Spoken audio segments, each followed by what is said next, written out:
All right. And so then, yeah, moving it along to the second part of our show, maybe we could talk a little bit about what's been going on in crypto and NFTs this week. It has been a busy week.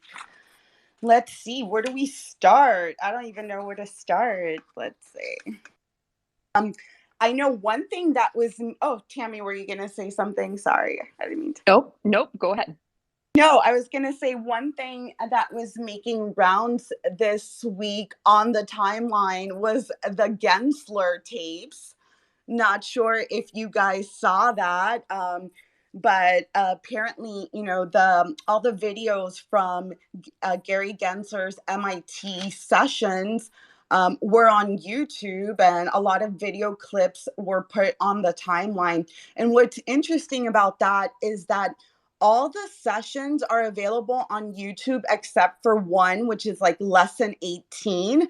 And the title of that class is Secondary Markets and Crypto Exchanges. So out of every lesson, there's one lesson that has been scrubbed off the internet. And yeah, I wanted to see if you guys had any thoughts about that. I know Gensler also put out a video yesterday, which was just ridiculous, talking about you wouldn't call your dog a goldfish or something like that. I don't know. But any thoughts about what's been going on with Gensler this week? Yeah, I went ahead and posted that for any of you that missed it. It was ZK Shark that actually that I saw that he had posted the videos, but you posted the video that he made last night and Gensler made, and it was just so, to me, very condescending. And it's almost like he's talking down to people like they're idiots, like they don't understand. But I don't know. I picked up that he was talking about conflict of interest in there. And to me, he is the conflict of interest because, we all see the videos, we see what he taught at MIT and his involvement with FTX and SBF. And I think that he thinks people are idiots. And it's disappointing that he sits in the position that he does and he's able to do this, because to say that you've never held any sort of crypto, but yet you've taught about it, I'm not buying it. Yeah, some of those clips were very interesting. And yeah, the little video from yesterday, he basically says if you're walking your dog and a cop stops you, you're not going to tell the cop, you're not going to call your dog a goldfish. So basically saying like we shouldn't be calling crypto like anything else because at the end of the day it's nothing new. I don't even know, but yeah, there's a bunch of goldfish memes. In case you see that, that's what it's from. But go ahead, Primal, and then because. I mean, I don't know if it's just me, but it seems like he went Jekyll and Hyde from when he was like a teacher back at MIT. And now I wonder if there's politics involved, like politicians are supporting him in some way and he's being backed by someone and there's some agenda. I mean, I know that's tinfoil hat, but it just doesn't add up. Yeah, I agree with that. I think he had an acute understanding back in 2018, 2019 when he was teaching at MIT. And his views was that three-quarter of the space was not security, right? So it seems a bit convenient that all of a sudden there's this push, this concerted effort, not just from the SEC, from a lot of other three letters and four letters agencies to choke crypto, for him to be the spear of that effort and to not remember the things that he seemed to understand not that long ago. So, yeah, it seems like there's a lot of politics, maybe even potentially geopolitics. As we see that there's a lot of actions against crypto in the United States, there's also actions towards crypto outside the United States, including Hong Kong, including the Bahamas, in Brazil. So, yeah, I think there's a lot to say about, wearing tinfoil hat, but without knowing, without having the actual proof, there's some connections that it's hard not to make, right? And I think it's an effort to protect the dollar from some issues that are happening in the global banking system.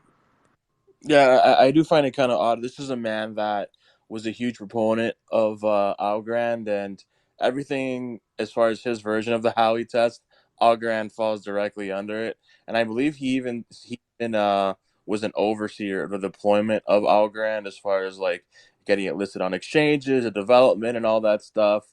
And he was actually like pretty pro crypto, and this goes back all the way since like 2017, 2016, right? Like this is a guy that is supposedly very good friends with Silvio McCallie, who is hands down one of the greatest computer scientists known to man. I think he won the Turing Award, which is basically like the highest award that you can win in computer science. So he's essentially one of the greatest to ever live, but yet like I call him Uncle Gary, right? Uncle Gary. He's just trying to lead this onslaught against I think it's really Coinbase and not the crypto industry, because if he was going after crypto, then of course he would start going down the next of Robinhood as well. But as you guys have seen, they're embracing Robinhood as much as they can, despite the blatant illegal activity that they did against the retail consumer in January of 2021, as you guys know. With the whole GameStop and all those other meme stocks, right? And people can say, is it because of political agendas? Well, just take a look at who owns the majority of stake in places like Robinhood, right? It's Citadel. And then take a look at who owns Coinbase stock. It's Brian Armstrong, who has a majority stake. And he's actually like going against everything that counterparties go for, right? Like Gary Gensler hates decentralization, he hates digital assets, but Brian Armstrong is leading the way to fight for us, right, as an industry. And I think we should give Brian Armstrong a chance, man. I don't really see anyone else backing him up. It's sort of like a one-man army. So yeah, those are my thoughts. I think it's a fight against Coinbase more than anything, a fight against the retail consumer. Good take. Good take. Go ahead, Terrible, and then Mark. Welcome.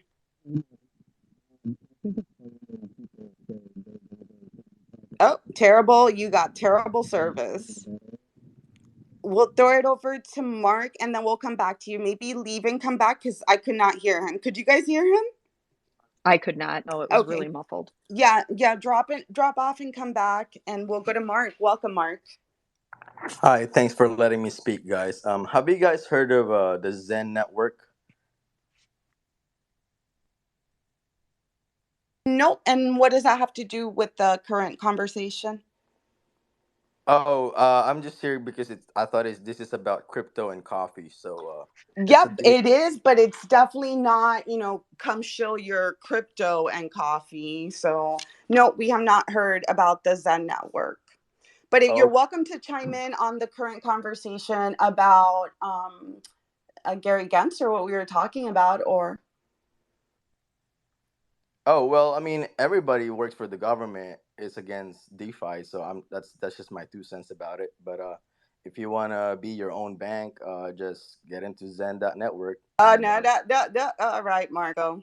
Mark, that was a horrible take, man. Come on, man. You gotta do better than that. I Yes. actually like to be fair. Like United States is quite decentralized, right? You've heard it from Congress. It wasn't like this united front to support Gary Gensler. There's plenty of congressmen that threw the book at him. And even within the SEC, you have actors like Hester Spears. And even if you look at the CFTC, of course, they're not necessarily our friends, but they're not necessarily going after crypto per se. They really tend to identify specific actors they want to go after. So it's not just one united front, right? There are differences amongst those agencies. So we got to give some credit to the United States government. All right. Yeah, I think that's a great point. Yeah, and also like you guys because mentioned another thing that came out this week is that the Coinbase is suing the SEC for answers on a specific rulings to digital assets. So it's going to be interesting to see how that plays out, and if it plays out in our favor, I'm hopeful. Go ahead, Terrible. Is this any better? You sound a little bit low, so Yes. you might have to speak up Okay. so we could hear It's you. probably like noise cancellation.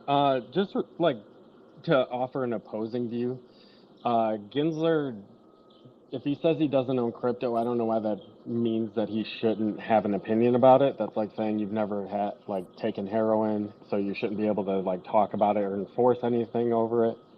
And then the other opposing view is Congress makes the regulations. He doesn't make the regulations. I'm not saying like he's interpreting the regulations that exist in the best possible light. Maybe he's playing too strong of a hand and should say regulations don't fit the narrative and he should push back on Congress, but that's like kind of absurd. I think Congress needs to get off their ass and be bipartisan and find something that makes more sense than what we have. So that's it. I'll say I'll say this, TF, just to clarify. Uh, when it comes to Gensler, I personally just think he's full of shit, that he's never held that. Not that he can't teach about it if he's never had it, but I just think he's full of shit. I agree. It's just like that talking point kind of is like, well, then nobody that's ever not shot an AR-15 should have an opinion about school shootings. But I do agree he's probably lying. Yeah, and I mean, to do that and to be testifying the way that he did, that's a bad thing.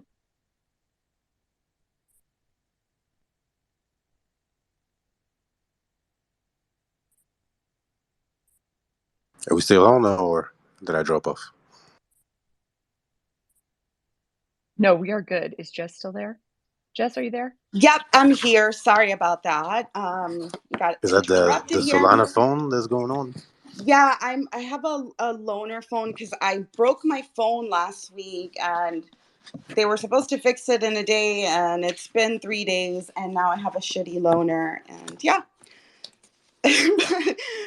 Glad we haven't rugged though. But yeah, it's going to be interesting to see what happens with Gensler. I do know that, again, I don't know how just what I saw on the timeline that ZK did say, ZK Shark, we put up some of his tweets onto the top, that Coinbase legal team did reach out to him about those videos that he had been scouting for on the internet. So shout out to him for going down the rabbit hole and pulling up those treasure gems of Gensler getting caught with all those old statements. And we do have NK. Oh, go ahead, down. Then we'll throw it over to NK. Nah, I was just about to say, get him. Go out there Get and him, get tiger. him. Or Get shark. him. Get him, shark. Yo, Wrong animal. What's up, NK? I literally just came up to say that I love how upset Tammy gets about over Gary Gensler. Like that's literally my favorite version of you, Tammy. I've decided as of this morning. Yeah, the videos. I choose violence I love sometimes it. when it comes to I him. love it. Your version of violence is just so it's poetic, you know. I I don't know. Gensler's is you know he's how do you go from literally being at the heart of FTX to the audacity of what we're seeing in the last couple weeks? And I am interested, like good find on that one tape that's missing. Like I literally wrote down the title. I'm gonna join the search. This is wild because I wonder if he said something in that particular classroom. You know that he knows is gonna go against him. We've watched so many companies that we've audited do the exact same thing. Like, you know, we've watched people go back and change the audio of spaces that they hosted 2 years ago when they made a promise about ABC. We've literally seen that before our eyes. So when I see stuff like this, maybe it's because I've seen too much in the space, but it automatically, like, you know, it makes me want to put on my investigator hat and just kind of go deeper because there's got to be something in that particular. I know he's acting so erratic. He's acting as if, you know, he doesn't care, but that man cares. That man is terrified of something, and I just feel like it's not fair to us to continuously drag us through the mud, because it's better than, you know, because you know you're deflecting, you know it's just kind of getting more and more ridiculous. And when it got ridiculous with FTX, we saw how that ended. So yeah, it's still a watch, but I just gotta say, like, I'm team Tammy on this only because you just sound so adorable when you're upset, and I just love it. It's such a warm side of you. I love that. It doesn't come out often, but oof, certain people I I have can like hear one the nerve left disgust. and they're bouncing on it. Yes, when I saw that video that Jess posted, I seriously, like, I was MFing him. I was so annoyed by it. It was just the condescending, it was like he was talking to juveniles, and it, like, don't insult our intelligence. It's just irritating. There's something to be said. Like, I think that a lot of people make tech in this space about like age. and ageism and things like that. And that's really not the case, because there's a lot of wisdom in people that have been in the space 30 years versus people that have been in the space 5 years. And I mean tech as a whole, because that's what backs blockchain. But I think that I think it's especially insulting to have somebody that is clearly of an older generation and has wisdom, but instead of just expressing it, they condescend the entire time. I really couldn't receive anything from what he was saying. Number one, because I can't believe people paid for that class. Like, that, you could have found that out on YouTube. You could have found that out, running through spaces, and then number two, because like, just you, this space is a gift, and we need to start treating each other better. Like, it's been so cutthroat the last couple weeks, that I find myself just wondering, like, is it because of these kind of like spectacles that these government bodies are putting on, that's making us feel like it's okay to rip each other apart, or just to randomly start calling people scammers if we don't have receipts and stuff like that? It's just kind of getting crazy. It's getting a little It's wild. It horrible. really It's is. It really horrible. is. It really is. And I really appreciated how you stepped in earlier, Jess, on the three platforms, because that actually expanded my thought process. Like, I'm so used to catching like rug pulls and scams, but the way that gentleman purported himself, I thought that was really inappropriate. You can't just assume, okay, it's a liquidity grab. Well, you know what, motherfucker, we got to pay our bills, all right? So maybe they, God forbid, they pay their employees while this is happening. You know what I mean? Anything can be a liquidity grab, but either way, we need more options. So I really appreciated that you controlled the stage really well. You guys are awesome as always. You killed I it. think different opinions are good, but you got to come up with valid points to say, oh, there shouldn't be another one of this. Is like, so what is this? So what are we now? Like, this is a dictatorship. This isn't a decentralized space. And at the end of the day, the more staking providers that they are, any ETH maximalist should be happy about that, because at the end of the day, currently the majority of the staking is controlled by centralized exchanges.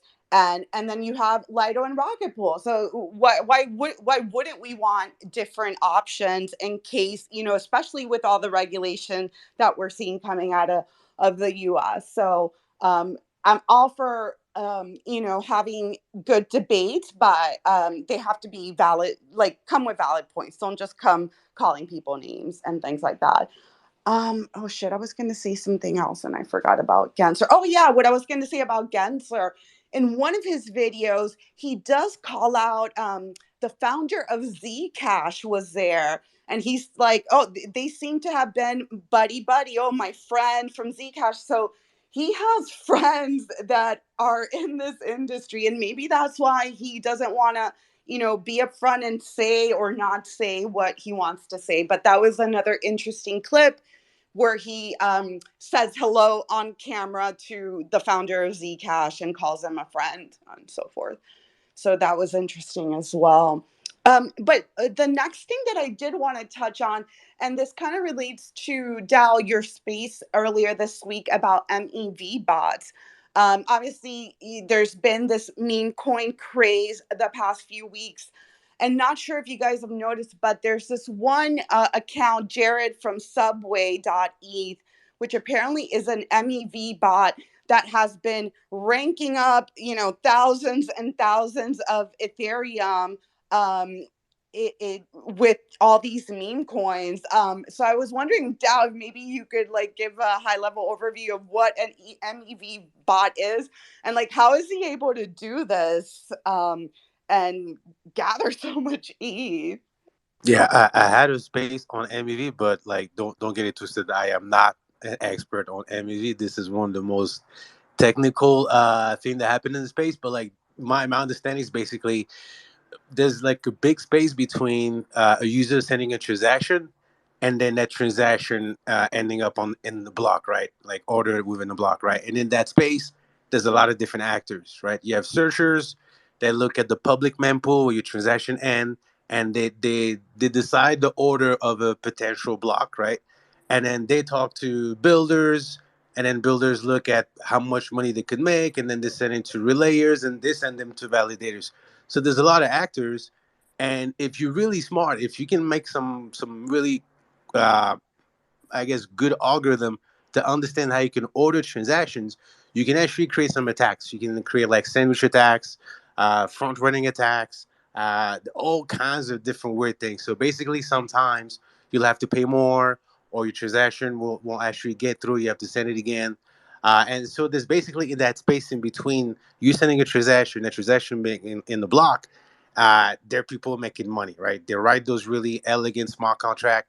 And there's a platform I posted later on in the nest. It's called EigenFi, and you can actually see in real time those attack and those contract making money. So when it comes to the specific meme coin, I'm not sure what the issue is. Maybe someone on a panel, Crypto Jesus, or someone from State of Life can touch on that. It's probably due to liquidity and slippage, right? So that's probably because those meme coin, when they first start, there's not a lot of liquidity, and then people increase the slippage on the dexes, and then it increases the chance for those people in between to be able to extract value from you. Crypto Jesus, go for it. Yo, so MEV stands for maximum extractable value. And in every single block, there's just a certain amount of space.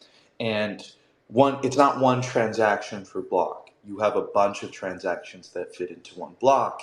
And the question is, okay, if I'm someone who wants to take advantage of MEV, maximum extractable value, how can I order pending transactions that have yet to be completed, yet to be executed, in a way where I can maximize the amount of block space I'm using in this one block? I'm just trying to most efficiently fit a maximum amount of transactions in this block. And at the same time, I'm also looking at each of these individual transactions to determine how much room for profit do I have in this ordering.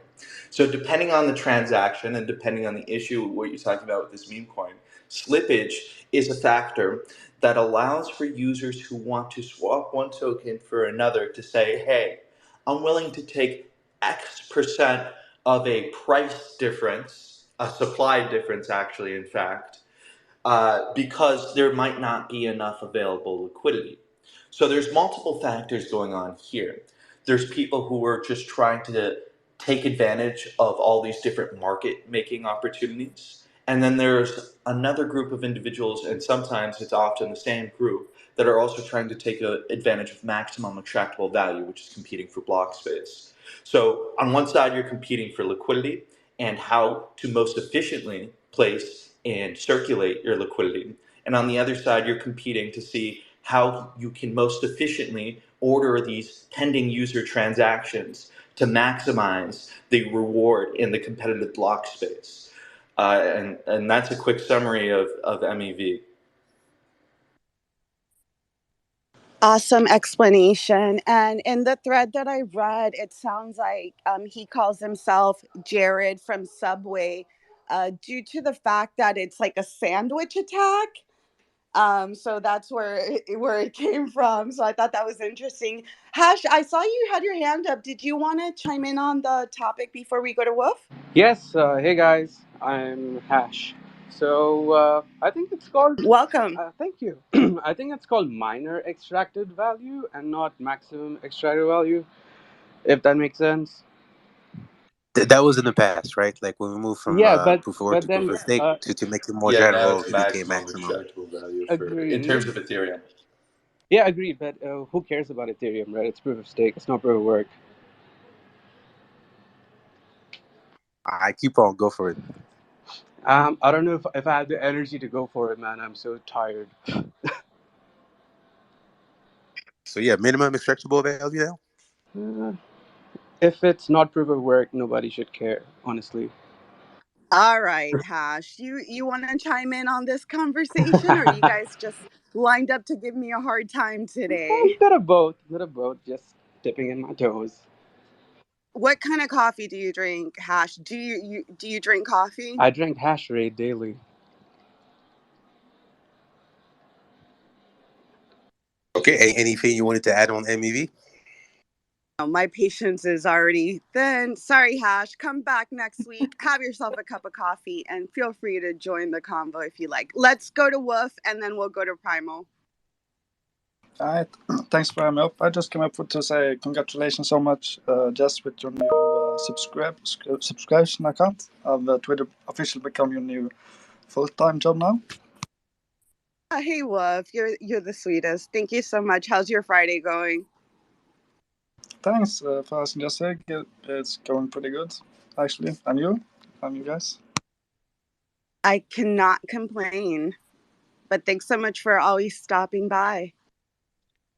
I love seeing the love for Jess. That's how it should be. Y'all quit coming for my girl, okay? Thanks, Jess. And also, what kind of content can we expect to see when you start to, or when we subscribe to your account? It is still undetermined. I'm still trying to think about it, but definitely, going to try to bring some cool people on and have subscriber only spaces and things like that. But for now, Crypto and Coffee is going to stay how it is. So that's not going to change. But let's go ahead, Tammy, and then we'll go to Primal. I was just going to mention you did something very sweet for the subscribers the other day. You allowed them to get coffee on you. So just so everybody knows, not that, that means that you would have to go subscribe, but I thought that was really sweet. So it was probably more like a Hunger Game, see who could, make it through and get there before somebody like emptied it. But I thought that was very kind of you, Jess. Listen, that would have been the best flip. You could have subscribed to me, got in a $7 coffee, unsubscribed, and made a profit. But no, I'm just kidding. Right. No, thank you guys. Let's go to Primal. Best flip of the Let's year. rug Jess instead. You know what I'm wondering, or maybe I'm the only person crazy enough to wonder this? I noticed that the Jaredfromsubway.eth was minted 78 days ago, and about 3 weeks ago was when the Pepe Mania started the meme coin thing. Did somebody know this was going to happen, or maybe even was behind it, and then did that domain, and then got their setup technically ready, and then the Pepe was launched? And then, just to be funny, wouldn't it be something if SBF was behind this, or Beanie? They'd both be smart enough. I don't put anything behind this space, to be honest. Yeah, who knows who the Pepe founder is? I know there's been rumblings that maybe it's the Miladies. I don't know. Do you guys think the Pepe craze is over, or is Pepe here to stay? I think it's here to stay. And when people forget about it, it's going to come back with a vengeance, in my opinion. I think the frogs are going to overtake the dogs for the next cycle, if you know what I mean. And, some people might not like to hear it, but I think it's going to do exceptionally better than most people like to give it credit. I think you're going to see whatever like the dog coins want to do, like the whole metaverse and all that stuff. I think like Pepe is going to take over it. Like there's a whole lore behind Pepe. That's the thing. And it goes so deep, years and years ago, building up to this moment. And it's a meme until it's not, right? And there's something that Elon said, something about like the least improbable chance is the most likely outcome, right? And I just think this is just the beginning. This is just the beginning. Do you guys feel, speaking about that, do you feel that it's going to follow in the same path as Doge or Sheeb? Like this one will overtake or be better than what they did? It seems to be fast tracking a bit. What are your thoughts on that? I'll chime in really quick, and then CJ, I saw you unmuted. The only thing that, at first I was like, I get your point that it's a meme and it's well known, but it's also like, it's not as retail friendly as, Doge, the Doge meme, like the Pepe meme. Yes, if you're in the grits of the internet, if you're in crypto, it's something well known. But I feel like the dog is more friendly to people who don't know about crypto. And I guess my other point to your question, Tammy, like, will it have the same effect as Doge? I don't know, because when Doge launched, like, there wasn't, like, right now there's like a meme every 10 seconds, right? Like, was it like that back then when Doge came out, or when Sheep came out? I don't know. I just feel like now it's like on steroids, and it's 10 times, the space is moving 10 times faster than when these other coins came out. And the people in the space have a short attention span. I give everything this 72-hour rule, and then people are ready to move on to the next thing, like the hype movement, in my personal opinion. Go ahead, CJ. Jess, just to build on what you said, the real difference between Sheeb and Doge and Pepe is that Sheeb and Doge were both able to reach the retail and consumer markets, right? You had normal people who had never even used crypto or Web3 before buying SHIB and Doge. And that's what makes a real difference. So the question is, do we really think Pepe is going to be able to reach the consumer market the same way that SHIB and Doge has? And I'm not sure. You know what's funny too, that you say that, seeing even them being in Times Square, because I'm sure you guys may have seen that on your timeline, that they had a quick advert on one of the electronic signs. But I've heard a lot of people say, they're like, wow, is this one following in the steps of SafeMoon? And I kind of cringe a little bit when I hear that, because I'm like, well, if it is, I mean, I think we all know how that has ended, or I guess it's not ended yet. And I feel bad for people that still hold out hope with that one. I mean, I hope that they make it, but when I hear it following the path of SafeMoon, that kind of makes me worry a little bit.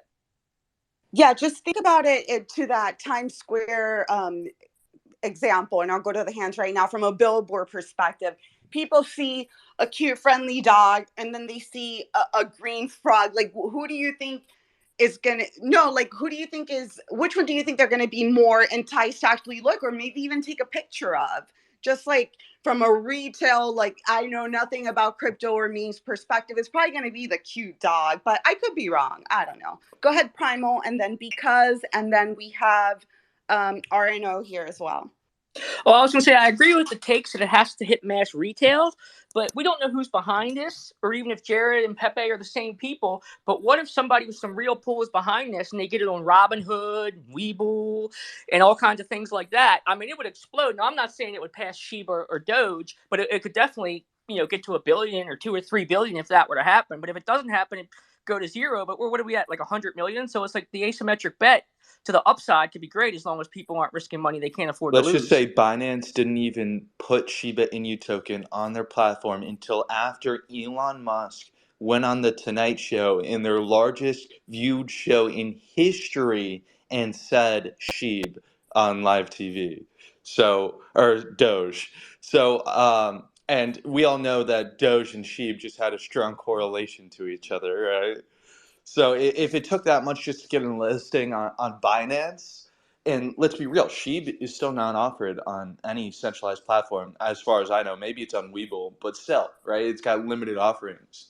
For it to have more reach than even SHIB at this point in time, it's going to need a lot more significant movements and a lot more notable events to get there. I think Sheeb is on Binance US, and Binance US just listed Floki this week, which was kind of shocking that they listed a meme token. Yeah, shout out to my partners at Binance US. Check out my pin tweet. Go ahead, Because. Yeah, I want to say something. People think Elon didn't mention Doge until, 2020, but in actuality, this goes all the way back until 2019, right? When he changed his bio to CEO of Dogecoin and he had that anime girl PFP. So this started years and years ago, and if it wasn't for that insane batch of quantitative easing and insane stimulus, I don't think Doge would have caught the attention that it would have. Because, dude, Doge is what, like 9 years old now, around there. So it's been around for a minute, whereas Pepe pretty much started along the same time as Doge as far as meme culture I think Doge goes, was right? And 2012. if yeah, that trips me out, man. I thought they came out in like 2014, but that just goes to say it's been around a lot longer than people want to give it credit. They think it's some new thing when it's really, really not. And Doge has always had those insane pumps to it. Even in 2017, I think Doge did like a 300x, and then it just like retraced completely down. But if you're an avid user of the internet, right, and you're into memes and all that stuff, and I'm 25, so I'm a Gen Zer, right, and we know what Pepe is since middle school, right? So I don't even think it goes as far as like, oh, if you're not in crypto, you don't know what Pepe is. Pepe is culture, really. It's been around for a long time and has had deep lore, through Reddit, Snapchat, Instagram, all that stuff, man. So it's only a matter of time before it catches steam. We just need to go back to that same kind of environment, 0% interest rates, quantitative easing, and it's going to take a lot of people by surprise. And I'm sure Elon will say something about Pepe at some point. But if you guys see, anytime Elon even mentions Doge, we get what, a 5% pump, a 4% pump, and it just Yeah, goes but straight then back it down. dumps right Yeah, after. yeah. It's not the same thing. Like, dude, if this was 2021, Doge would have pumped like 40%. It would have pumped 40%, right? But Doge has been associated with Elon for 4 years now. Even if you search his tweets, right? He tweeted about Ethereum, and all he tweeted was Ethereum, right? I think it was April of 2019, and then he had an interaction with Vitalik as far as, oh, what can be built on top of Ethereum, and then in that conversation he interacts with one of the Dogecoin core contributors, right? I forget his handle. But I think Elon was saying something about like, oh, who's your CEO or whatever, and it's like, oh, we don't have a CEO. And then for about a week or so, Elon had his bio as CEO of Dogecoin, and then he didn't tweet a thing about it until DeFi summer in July of 2020, when there was this meme of the financial system and it's New York City, and then there's like a sandstorm and it says Dogecoin, Oh yeah, the and infamous dog yeah, cloud meme. yeah. But really quick, I did see Jonathan tagged me and said, "Do you know that the frog is the representation of money in many cultures? The frog is a powerful symbol." I did not know that, and I am from the U.S., so I didn't know that. So that's an interesting take. Go ahead, RNO. Good Welcome. morning. Thank you so much. You guys were talking about Dogecoin. I had to come up here. So the question was, is Pepe here to stay? And it was compared to Doge. In my opinion, kind of like COVID, it's here to stay. But I don't know if in the same magnitude as it was recently. To me personally, well, yeah, I'm a fan of Dogecoin, but I believe the success of Dogecoin comes from the cute dog, yes. It also is an OG. It has managed to stay through a bunch of cycles. But the fundamentals are very different, in my opinion. I think Elon Musk likes Dogecoin, not just because of the dog, but if you look at it, it's been typical culture for a while. It has its own blockchain, it can operate on its own. It also is very efficient in transaction speed and cost. While when you talk about Pepe, it's an ERC token, just like Sheep came out to be quote unquote the Dogecoin killer. But in terms of usefulness or functionality, it's like crickets. And they're trying to do some stuff which I give them props for, bone and whatever and stuff. Great. But to this day, I don't see anything that compels me to be like, oh, dude, I need Sheep for this or for that. With Pepe, to me, it gives the same kind of vibe of like, hey, let's make something. Hopefully, it'll go viral. If it gets listed on exchanges, that's going to be perfect dumping scenarios. And a bunch of people are going to end up with, their bags full of, Pepe. That's kind of whatever. Again, if they manage to bring up some functionality, some sort of interesting use cases, I think that will be possibly a compelling point. But apart from that, I think Elon likes Doge just because it actually works. It's controlled inflationary supply it makes sense if you have a growing world economy. If you're trying to expand, you don't want something that's like um what do you call it, like super deflationary, or you don't want something that's like highly concentrated in bags of people who you don't know who they are and what their purpose is. I think studying the smart contract of Pepe will reveal that there's fairly centralized bags there that you don't know what's going to happen. Of course, I'm not a crypto expert, but I think comparing Pepe to Doge is kind of like, it's kind of a joke. Sorry.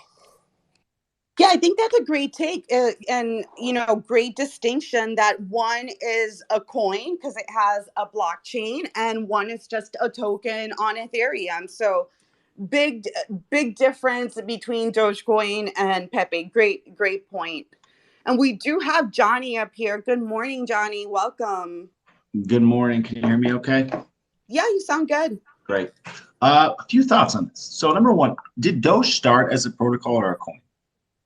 It was a fork of Litecoin. Am I right on that? I think Or it was the fourth Bitcoin, Dal? Bitcoin. Or Jesus? I think it actually Fork of came Bitcoin. from. It's Litecoin. It's a fork of It's Litecoin. a fork of Lucky Coin, I believe, which is a fork of Litecoin or something like that. But yeah, Litecoin is its daddy in a way, and also it's being merged mined together. So when Doge came out, there was no network. It was very susceptible to being, hacked and attacked. So Litecoin, specifically Charlie Lee, were like, okay, we're gonna adopt this doggy, and there we are. I think maybe, comparing them right now is just like absurd, of course, because of the difference, like how long Doge has been around and kind of the changes it's gone through. Of course, it's very different. The only thing that gives value, I have a small Pepe back, by the way. The only thing that gives value to anything in crypto is adoption. So if they can get adoption, I mean, that's great. Good for them. I think they're trying to do that. I don't know if anyone noticed they took the MAGA hat or the Make Memes Great Again hat off of Pepe. I think they're trying to have a broader appeal because they already know Pepe is kind of like a corner of the internet. They don't want to make that corner any smaller.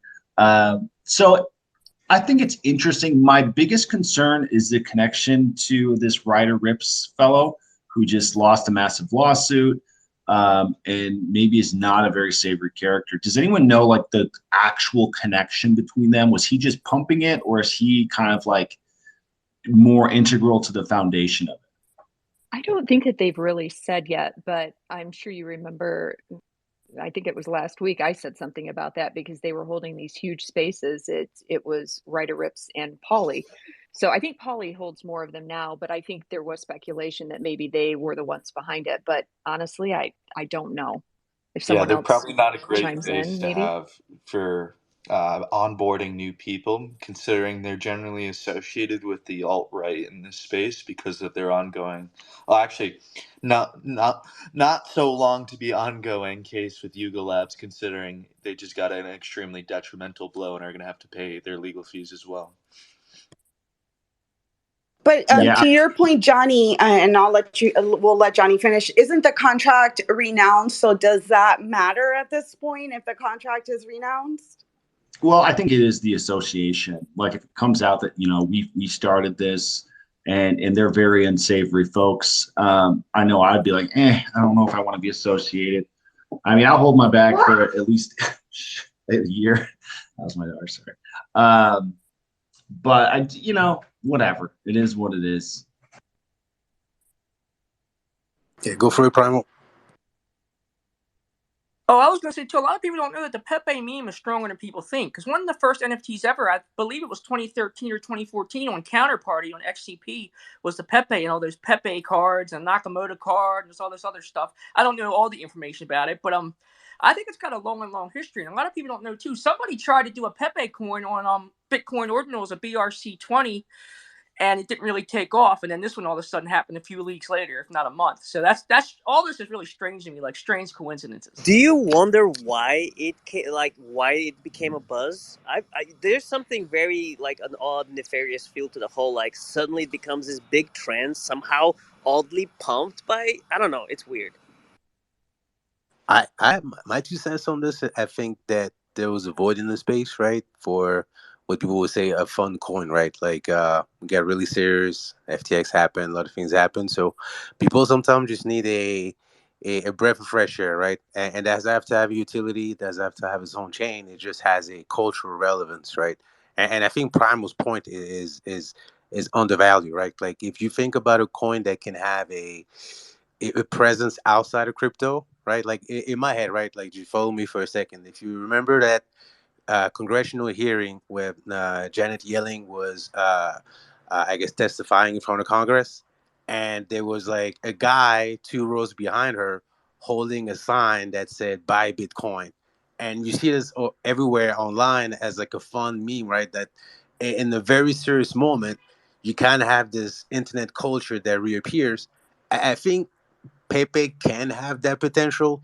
Like imagine in any like serious event, you can have those people kind of hijacking the moment, right? You go to a basketball game and you see like a Pepe T-shirt, right? I think that meme has that cultural power that maybe other meme coin don't have. I also think because of global warming, rug pull season is starting early this year. Yeah, man, it's been crazy. Even now, there's these BRC20s, which is basically meme coins on Bitcoin. That somebody was trying to shill us yesterday. So yeah, there's all these dog coins on Bitcoin as well, and all the memes you can think of. They're Wait, called. they got shit coin on Bitcoin? Oh Yeah, they're man, called. I'd love Yeah. to see that. So happy. Yep, they got the shit coins over there. They are fully integrated now. NFTs or inscriptions. Oh wait, no, hash not letting you back up. I'm sorry, I've had a long day. Yeah, they just use ordinals now because each ordinal is just taking all the sats, all the individual sats, and giving them numbers, right? So now they're all non-fungible, even though they are still fungible at the same time. So using that same concept, they're just like, well, if we take these non-fungible ones and just say that they're not sats and that they're something else because we have their number, now they're meme tokens and sats at the same time.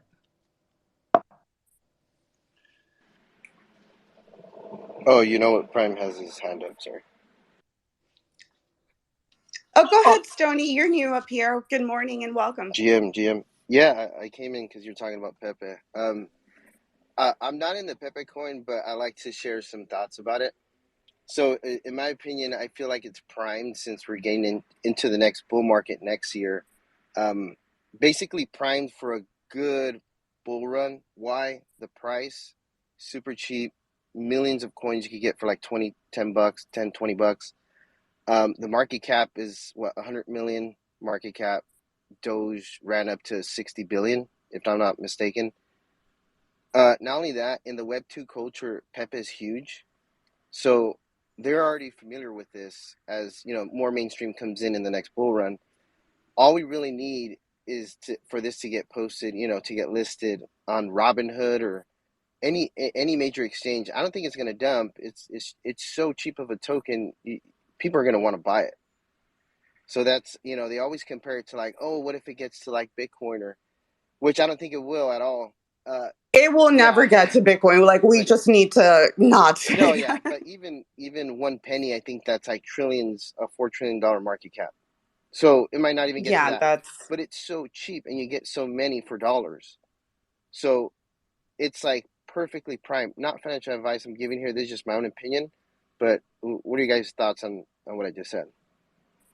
Thanks. I can say that, like I have a bunch of dead animals from last shitcoin season that everybody said was going to a penny. And when you hear everybody on the timeline saying that your favorite shitcoin's going to a penny, it's probably time to sell. So that's what I got to say, because this is not like, I know a lot of the people that came in through NFTs haven't gone through meme coin season, but this isn't new. Like, I had so many dead memes in my wallet. That's what I got to say about that. Go ahead, Primo, and then Arno. Oh, Stony, you wanted to respond? I'm sorry. Yeah, just real quick. Just like someone else said, we haven't even heard from Elon or any big influencers talk about this token, or it actually makes mainstream news. And this is what actually grows it like ridiculously. So I don't know why. I just see like people are going to flow with it. They're going to keep going with it. And like I said, we're still in this getting out of the bull market season. Halving is next year in Bitcoin. So if you guys been here before, especially with the ERC20 tokens, this is the same cycle that we go through. Whether or not you need one coin to have that main audience attraction, especially in mainstream adoption and resonates with them. So I don't know. I'm just like, I'm pretty bullish on this, even though I don't have any. So I'm thinking about getting some now. Thanks for letting me talk. I thank you for that, Stony. I did want to mention this. I saw this on my timeline yesterday. Paulie had actually posted that CZ Binance have already added an official Pepe buying guide on Binance.com. So I don't know if that's legit or if that's true, but he did tweet that out and he did have a screen grab of it. So I don't know if you guys have heard of that or if Yeah, any of you saw that. I wouldn't go based upon that because again, this brings me back to last meme coin season. With the Safe Moon community, Coinbase puts out instructions on how to buy these products, but doesn't mean that they're going to list them. And I remember the Safe Moon community saw that on the Coinbase website and they're like, oh, we're going to get listed. We're going to get listed. And just because they explain how to buy a token doesn't mean that they're going to list it. So I would say that that's probably just, a hype post. And I forgot what else I was going to say. Shit. But let's go to a primal. You know what's interesting about all this too is the psychology of all this, because it seems like everybody here is pretty smart, so they understand market cap and they understand, if it's fractions of a penny, if it got to a penny, it'd be in the trillions. But a lot of younger people that were into Shiba Inu, they said stuff like, "Well, Shiba Inu, I can buy billions of these things." So I wonder if there was any statistics on the average purchase of these people in the Robin Hoods and stuff, and then you'd actually have to divide that by the actual number of tokens, and that's more of the true floating supply because the way they buy them. And then with things like the perps, which I guess we don't have any, well, we still have it, we don't have FTX anymore. When these kids can spend like $1,000 when they got their stimulus checks and buy like $100,000 worth of a Shiba Inu, of course it's going to take it up because it's like a bunch in aggregate. It's like a bunch of institutions buying when it's a bunch of degens. So if we ever go back to like stimulus or 0% interest rates, something like Pepe, and maybe it's not Pepe, maybe it's something else, is definitely going to pump like a ridiculous amount. Yeah, I agree. I just, like I said, we've been running this Crypto and Coffee since September of 2021. Trust me, we were in this space talking about sheep, people coming up saying it was going to go to a penny, which would have been like the market cap would be more than I think the entire money in the world. So I it's I've seen this before one time, and the first time that it happened I hadn't seen it before and I fell into all the hype and everything's going to a penny. Once you've been through it, it doesn't make sense. Yeah. I do have one reply though that someone pointed out to me because I said the same thing you said. What if they burn a lot of the supply and that therefore it lowers the amount to get to a penny for the market cap? And I was like, that is a good point. It was actually a young kid that pointed out to me that was into the SHE when I was kind of laughing at him. Yep. Primal, Go ahead, Tammy, and I'll join. Oh, I'm sorry, Jess. I was just going to say, I thought that I had heard that they did do something with burning already. I don't know, Primal, if you had heard that. Yeah, I think, didn't Vitalik even burn part of his supply that they gifted him? And then they also started burning tokens after that. It became a thing. Yeah, and yeah, something that we've always seen in the past. We've even seen community efforts of people sending their tokens to a burn wallet and things like that. So, not innovative idea, but it's been seen before. Has it had an impact? I would not suggest, unless they're implementing some type of burning mechanism into the contract. Don't send your tokens to a burn wallet. Like, it's really not going to have that much of an impact, in my personal opinion, unless you got like half the supply or something. I'm not sending any of my coins to any burn wallets. Don't even ask. But yeah, remember when the Safe Moon community was doing that and the Sheep community was doing that too? They were sending tokens to the burn wallet. In the meantime, their whales are like, okay, keep going. No, up to Primal's point, I think the bull run in like 2021, whatever, that was mostly because of stimulus COVID money. Well, a lot of it was. But my question here is like, okay, so something's cheap. Does it mean that it's something you should buy? In other words, like, what's the useful? Okay, so let's say I don't have any Pepe, but let's say I were to buy some. What am I going to do with it? Like, what do I do with Pepe? Like, yeah, like, what is it for? Make memes great again. So it's basically just a There you go. speculation tool, or is there something that I can do with it? I mean, I think to us that in this space, a lot of it is speculation, isn't it? Well, not Yeah. exactly. There's some cryptos you can use for certain things.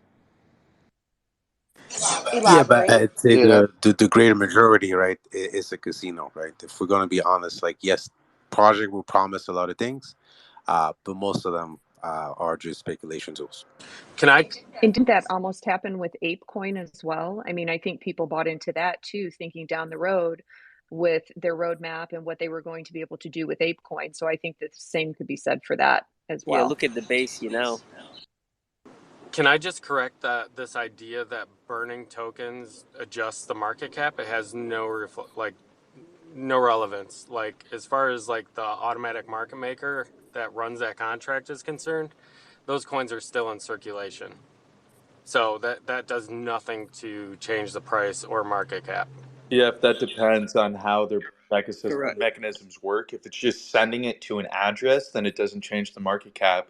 But if they have something built into their smart contract that allows them to reduce the supply, then it does. Yeah, I don't think it does though. But and then also the whole like Ryder Rips like question. I don't know if he has anything to do with this token or not, but the one thing that's interesting is he has the same lawyer that represented Matt Fury in his case to protect copyrights from Alex Jones. Like, those are the same people that are actually defending Ryder and Polly from BAYC. So it's a little ironic. Interesting. Great points all around. I think we're ready to move on from Pepe. But before we do, I did see that Hector came up, so I did want to give him the chance to speak. I know he's probably a low down Pepe Maxi. Yeah, huge Pepe Maxi. Love the utility, love the community, love the vibes. Everything's just right about this project, you know? Do you love the green? I think Dow is Pepe. Leo's here too. Sorry, Leo, I didn't see you. Yeah, welcome, Leo. Thank you. Sorry, end of the month, and it's been crazy, but I wanted to come up and say hi. It's been a crazy week, I can tell you that much. I have never lost so much money in shit coins left and right on Dex Tools. I think they need to cancel Dex Tools, because it's making me broke. You know, you don't have to buy them, right? I know. I'm just kidding. Are you done? Did you get it all out of your system? Are you in Bitcoin rehab now? Hey, Leo. I thought I did until last Leo, night. put your money in Chase Bank. They'll help you out. They'll just cancel your ability to buy anything with crypto. No, do not go to a bank. Go to a credit union. That's all I'm saying. Credit unions are the way. Yes, exactly. No, but I keep seeing posts like that all life. Can we go back to, doing NFTs? I've lost all this money, and I'm thinking, but nobody told you to buy it. So stop. You don't have anybody to blame but yourself. YOLO. Yeah, and you know what? You're right, Tammy. Like, I throw money. It's stupid. I mean, you're waiting for the next one. I just had to get out of my system. It's been 2 years since I went FOMO and everything, but I know the risk, and I know it's everything can go to zero. It's what it is, But I mean, but there's also opportunity. You never know. I mean, it's just what it is. I mean, nobody sees these stock markets crashing except the insiders. So we have the ability to make it on the outside. Fuck it. I agree with you, Leo. Look, I myself am into Pepe. Okay, so I get it. Let's Because you go. just never know. What's up, Hector? What you wanna chime in about? Let's see. FDIC released enforcement actions this morning against Cross River Bank. Cross River Bank is one of the major players for Coinbase, which is also the guys who are crying about the SEC, who are also the guys who are selling their stock as they're crying about the SEC. So they're not really bullish on it. Wait, Coinbase is selling their stock? Yeah, Brian Armstrong has been constantly selling his stock. You can see it happening. And so kind of interesting to see that someone who's so bullish on their own company selling their own equity. So kind of goes against their whole idea. But yeah, Constantly selling his stock since they listed, so you can't say it's directly correlated. And no, he's been invested there's in been increase of Coinbase. sale. He's been invested in Coinbase for over fucking 10 years. It's about time the man gets to cash out a little bit. No, we're saying constantly, like in the last couple of days, is what we're saying. Okay, it's just No another different than period those for him to bankers, sell. He then. sold his stock initially when they listed, and he sold in between, and he's selling now. So, now it's got to do with the SEC. Yeah, it's not cool though. People can do what they want with their stock. I mean, fuck, if he's been holding for 10 years, I mean, who are we to judge when they take money out? I think it's what it is. Now, if he went and go ahead and just completely cashed out, that, maybe something different, but shit, I mean, why not? I mean, it's what it is. And he's also the guy that's been trying to get SEC to come and talk to them, but they won't. So I mean, it's the guy's Pretty trying to do the clear, right guys. thing. The SEC has set state rules that everyone else that creates any sort of business has to adhere to when it comes to securities. But for some reason, Coinbase is completely unaware as to how the security law works. Okay, that's not fair. Like they've been trying to talk to the SEC. They've been talking to them, sharing them. I mean, like they got listed, right? They did the whole IPO thing.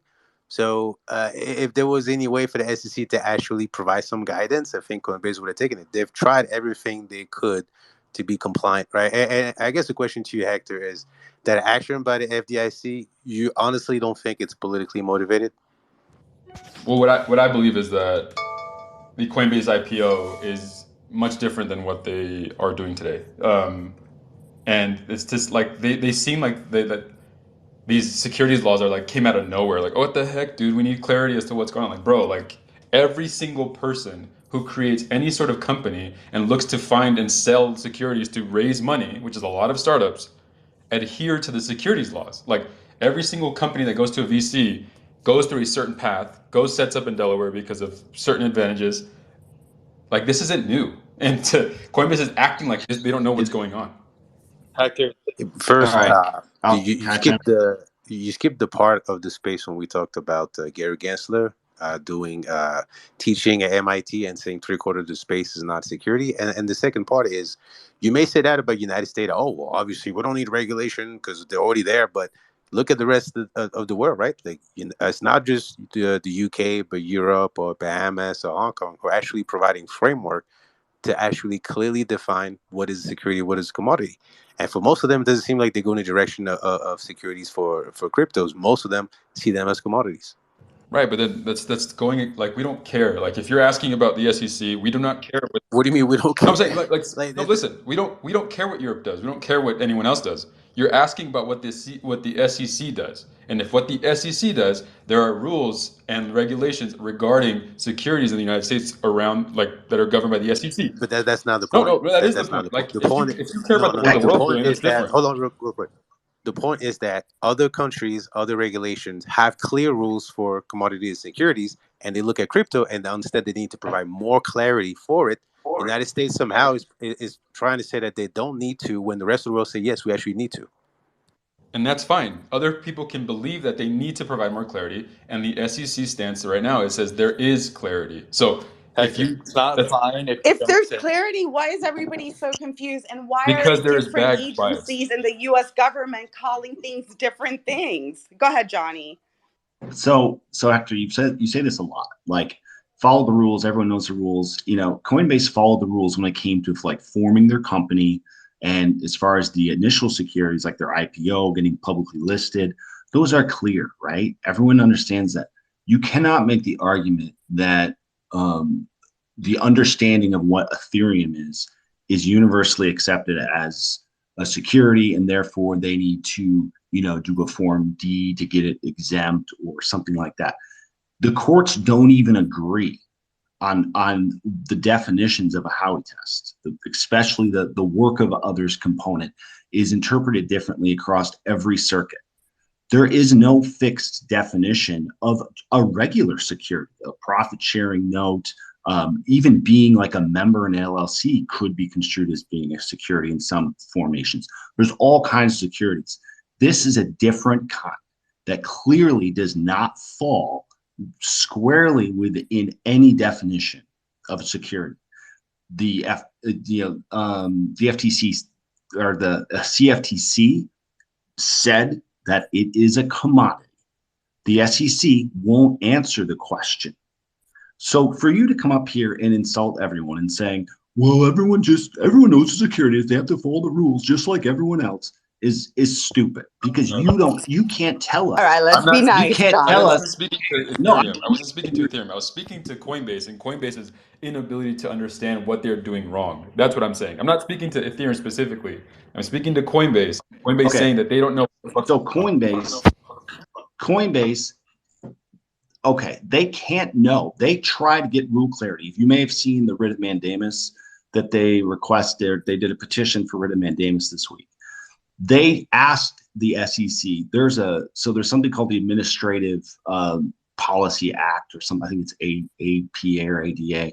And there are procedures by which any agency that regulates business or the environment or whatever else, there's a procedure where you can request a rule change or rule clarity to the agency through a formal petition. They did that last July, asking specifically to tell us what the rules so that we can kind of navigate them.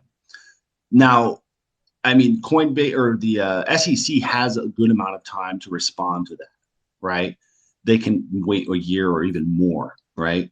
But that writ of mandamus was like, okay, we got a Wells notice, and after we asked for them to give us the rules. Like, court, don't tell them how to answer, but tell them they have to answer this question. They are doing their due diligence out there. Like, just because you don't like a lot of the scams and things that happen in cryptocurrency and your Bitcoin maxi or whatever, doesn't mean that Coinbase the company isn't trying to corner a lucrative market in the United States and do it correctly. That's two different issues, and you're like kind of just taking your disdain for Ethereum generally and just and the scams that happen and paint it on the Coinbase.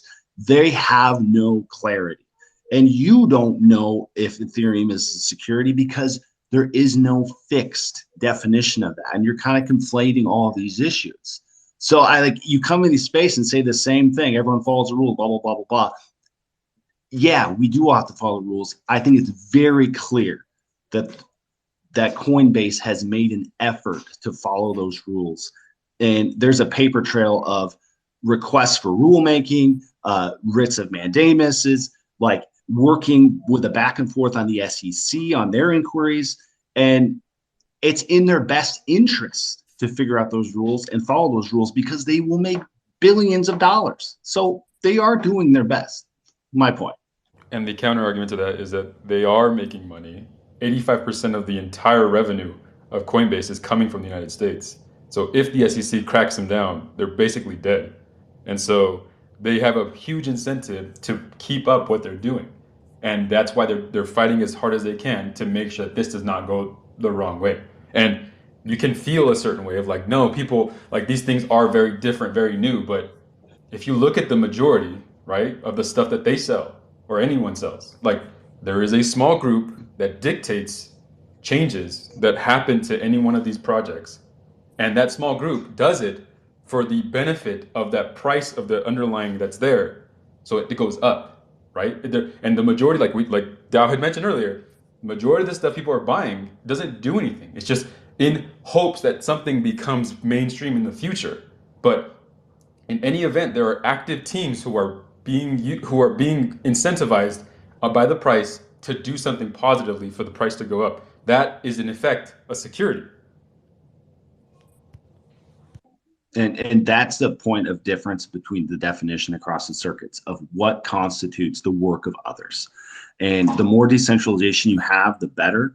And frankly, and sadly, the more of a shitcoin it is, the better you're off because there's no common enterprise at all. Hector, that's why Coinbase is a security. And that's why all these other things that we're talking about, they're just saying, please tell us what is a security and what isn't, so we can cut the shit that is off of our platform, or maybe come up with a whole new system that allows people to interact and trade these.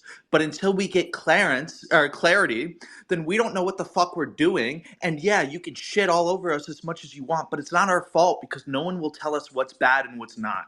So crypto, they're very good at determining themselves whether or not they're a security, but they're very bad at determining whether other things are securities. Like that's kind of hard to believe.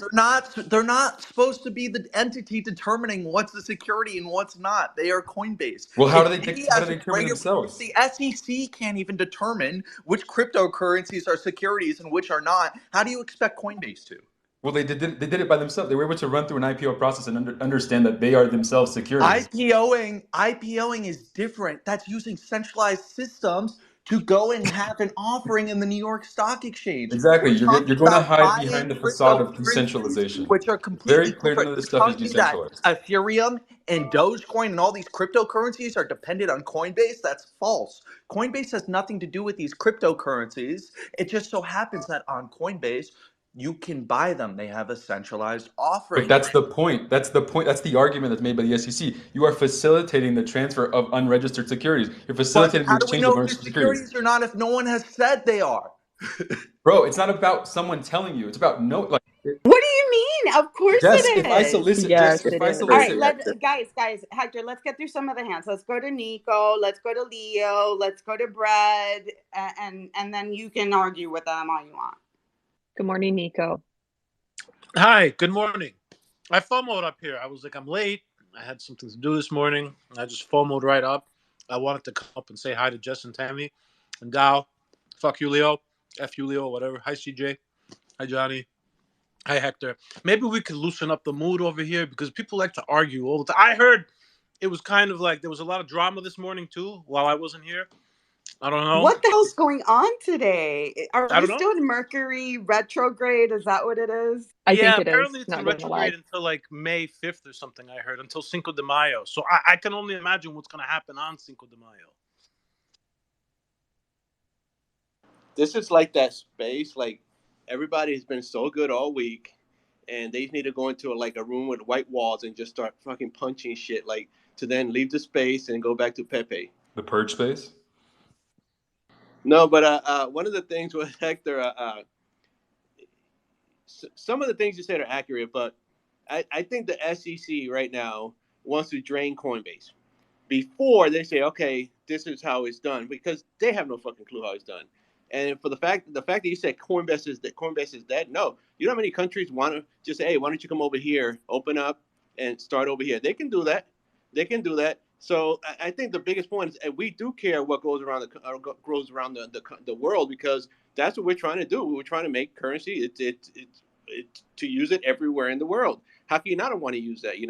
So I just think that that's a little small-minded to say, okay, we don't care what the other countries are doing, because then what the fuck are we doing here? We do care, and that's something we got to look at, man.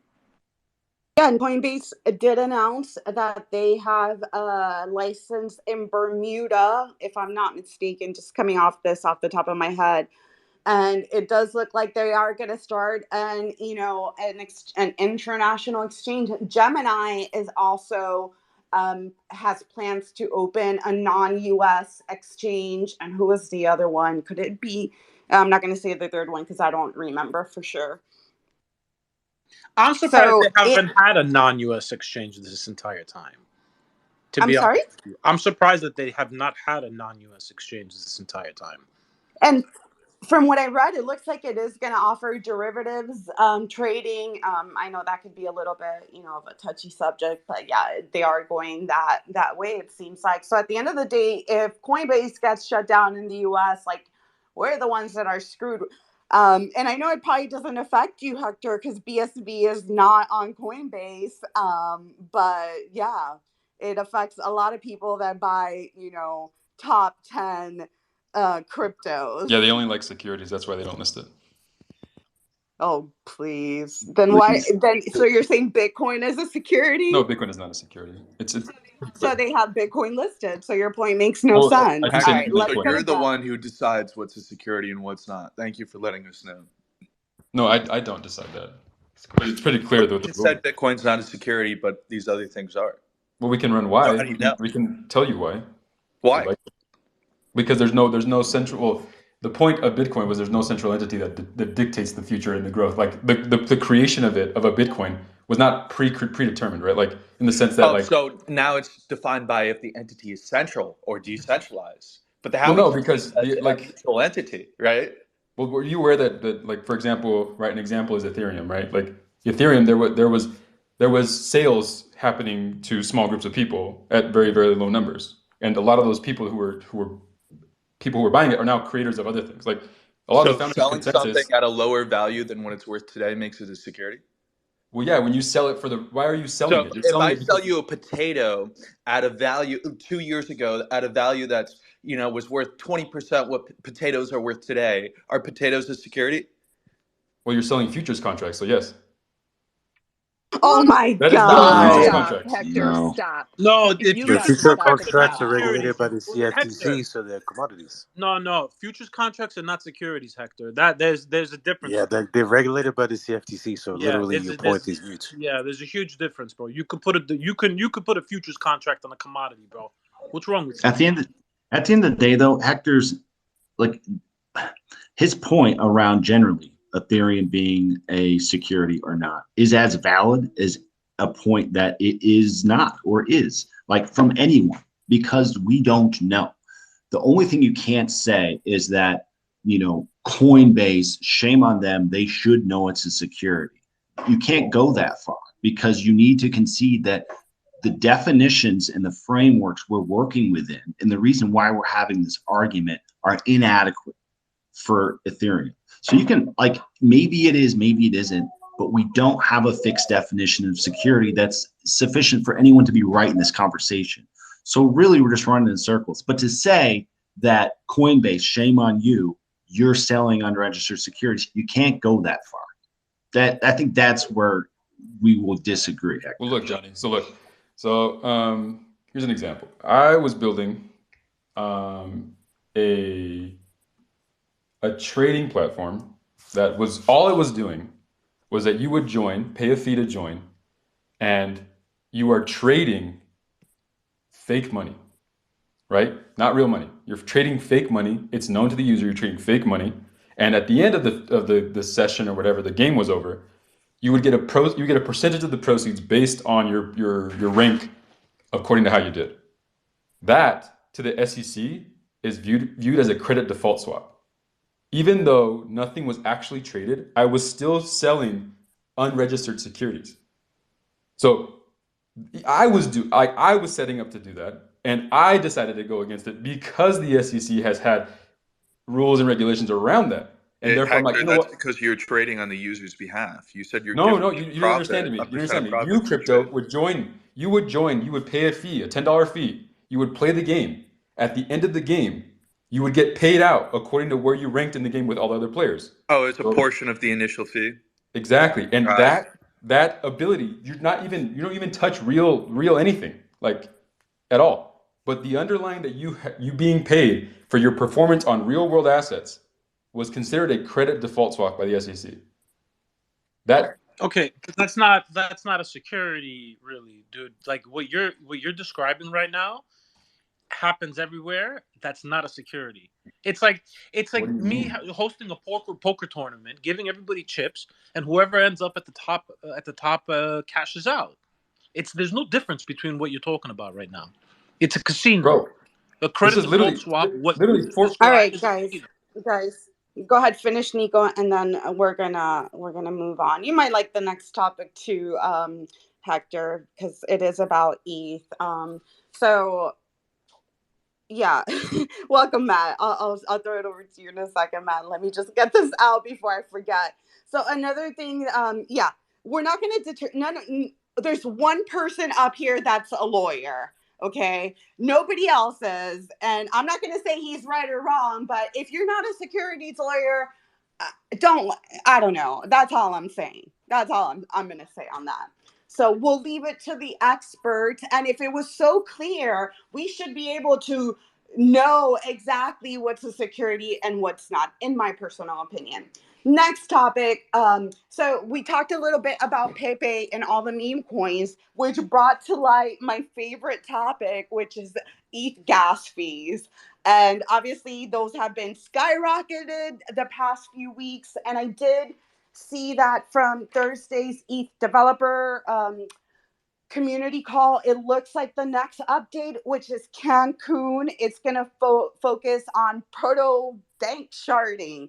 So I'll throw this over to one of the ETH enthusiasts, maybe if they could explain what the hell proto-danksharding is, and is it finally going to fix gas fees for us, or where are we with that? Jesus, go for it, man.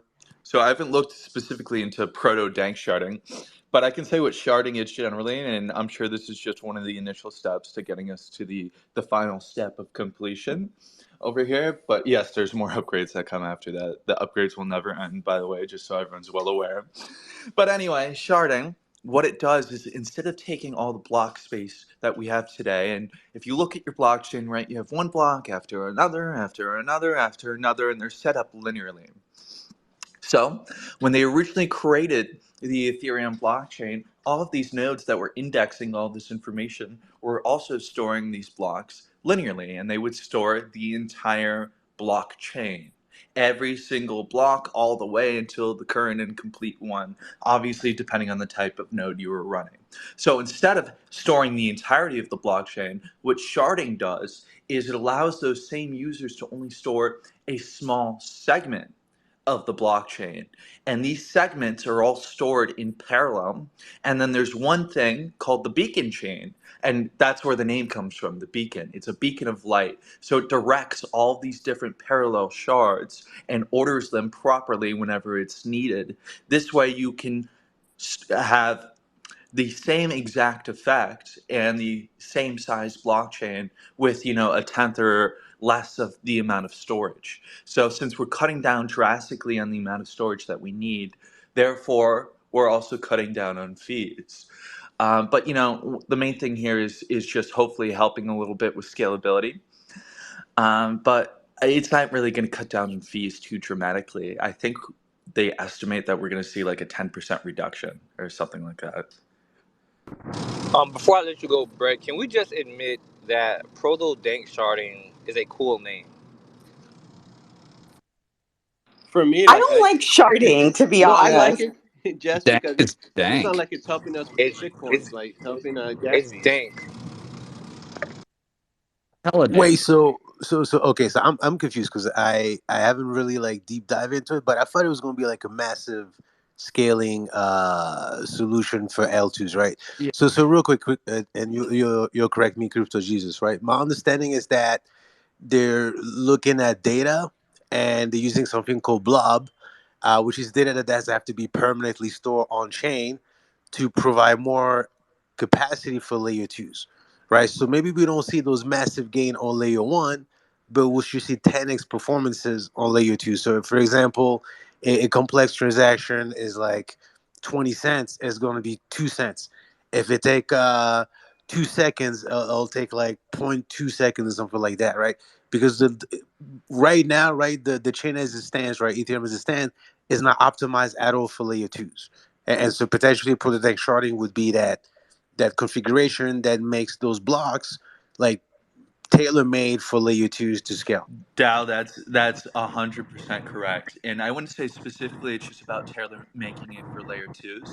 It's just about increasing scalability generally.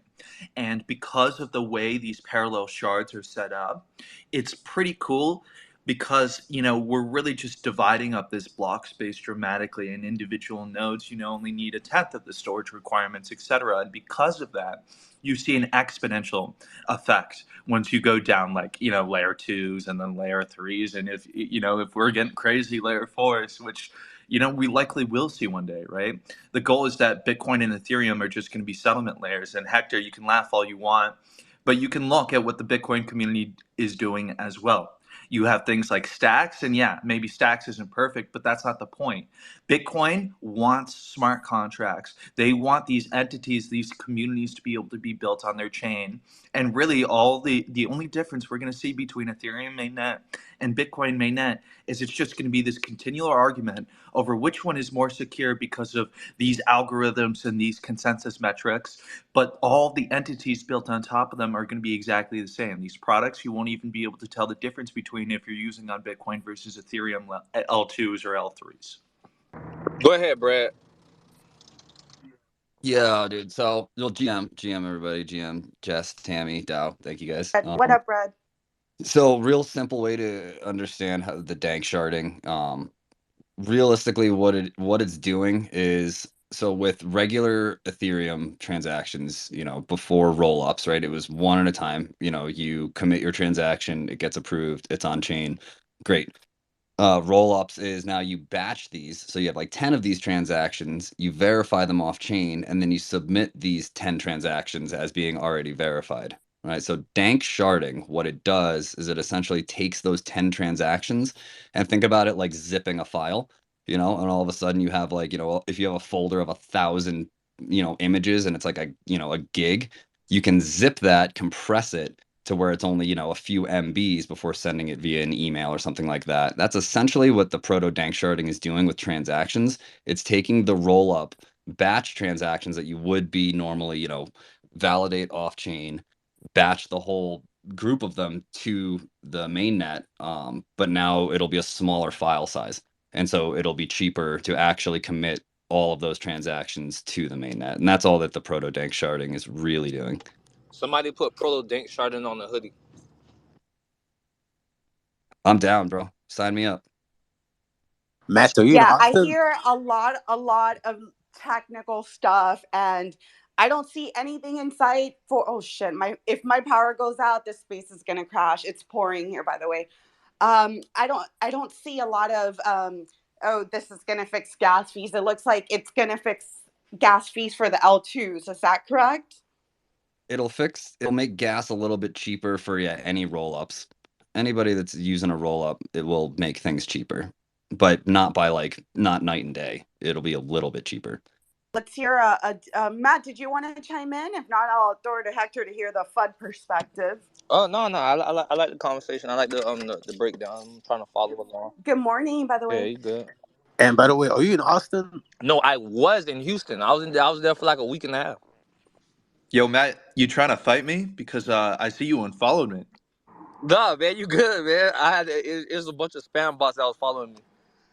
I ain't got no problem with you, man. Good. I'll follow you right now. Look at that. Hector, what are your thoughts about proto-danksharding? I agree the name's terrible. Sharding just in general sounds really weird. Besides that, you gotta give it up to Ethereum, trying as hard as they can to scale, and eventually they might be able to do something about it. But I am very skeptical and remain skeptical that just the whole account-based system is screwed from the get-go. But they're trying their hardest and really just at the same time going against the entire play of self-sovereignty and whatnot, by saying, oh, you only have a tenth of the entire network node or the entire network ledger, which is a complete contrast to what Bitcoin people say.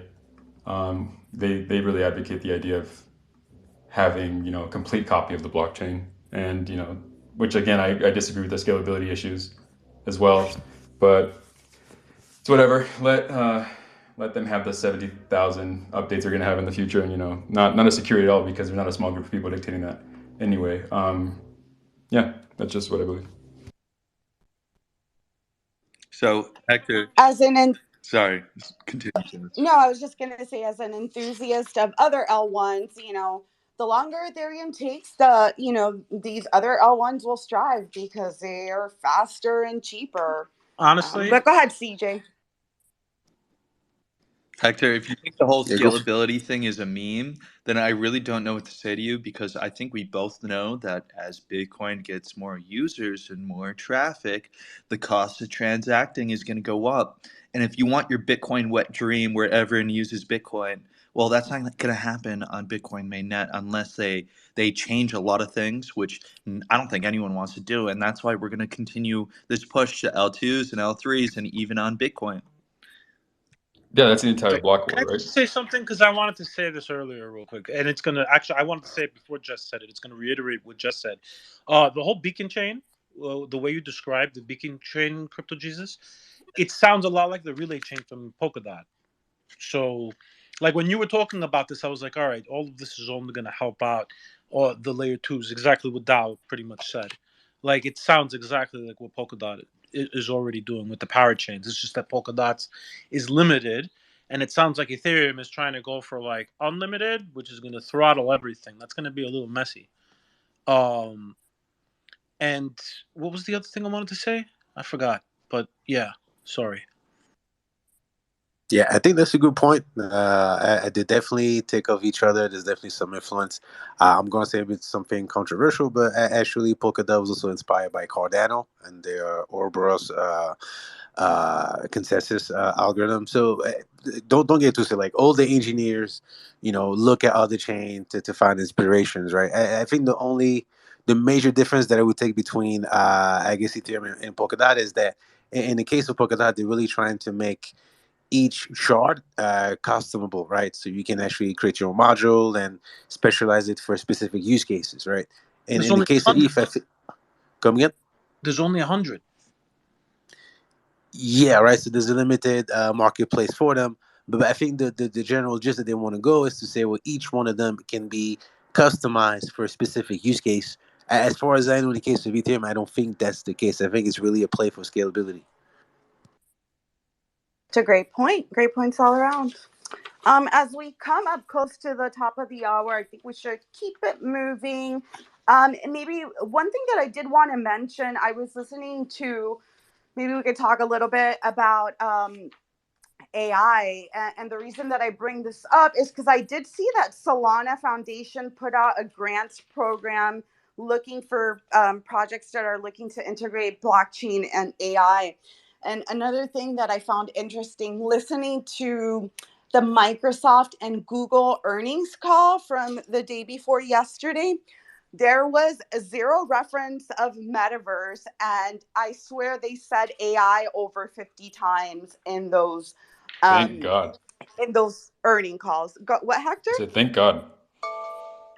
You're happy about that? Completely happy. So it's just to see an interesting shift. Do you guys think that we'll see a shift in, blockchains try to integrate AI? I mean, obviously we're already seeing it, but what are your thoughts about that? And what benefit could it integrating blockchain with AI actually have? I'm very excited for the I have a topic, so go ahead. I have a question. Hector, when chat BSV? Someone already did that. Please They have that no. already, yeah. Based chat GPT that tells you Craig Wright is the founder of Bitcoin. I don't know who wanted to chime in on that. I'll let you guys just go. So what does that even mean? Exactly. Go ahead, someone, please. What does what mean? What does that even mean, integrating AI and blockchain? I don't know. I'm asking you guys So the I have seen question. this. I will say I have seen this, and I do think it's interesting, but obviously it's way too primitive to actually be anything you want to use as a blockchain. And it's just like people trying to come up with crazy new consensus mechanisms that are less human dependent, because when you start a new blockchain in this day and age, it's really hard for you to get people to run nodes, right, without economic incentive. So the idea is you can have a system that is maybe close to as decentralized by relying on this network of AI in addition to human beings, because when you're initially starting things, for example, let's say you're a Solana, you're not very decentralized, while Bitcoin and Ethereum, relatively speaking, were able to kind of start off decentralized, right? And, build applications on top. All these blockchains starting to say they started centralized and say they'll decentralize over time. But, there's a lot of shit going on. I'm more excited for like the entities using AI that are on top of the blockchain, but I just mean AI in general, right? It doesn't have to be anything blockchain specific, but like when you look into specific things, for example, I saw a Web3 Explorer where you could utilize its AI, and you just type in, for example, like what was the last highest DGOD sold, and it just pops up that exact DGOD, right? Like, yeah, it makes your life a little easier. It's just AI. It's That's really not got nothing AI. to do with blockchain. What do you mean that's not AI? That's just vectorization of that query and trying to find the answer. That's it. Yeah, but I mean okay, but that's what I mean. Like this whole gimmick of like AI, like what exactly is the AI doing? Like, or like how is it AI? I guess I don't know. with the So blockchain side, what I was gonna say that's pretty scary on what Crypto Jesus said, and I'm gonna give you the example here. All right, artificial intelligence nodes. Right, I'm gonna give you guys an example now. Teslas there's an algorithm that has to decide on whether you live or die. Okay, I don't want an algorithm of nodes that's going to decide on whether a payment's going to go or not either.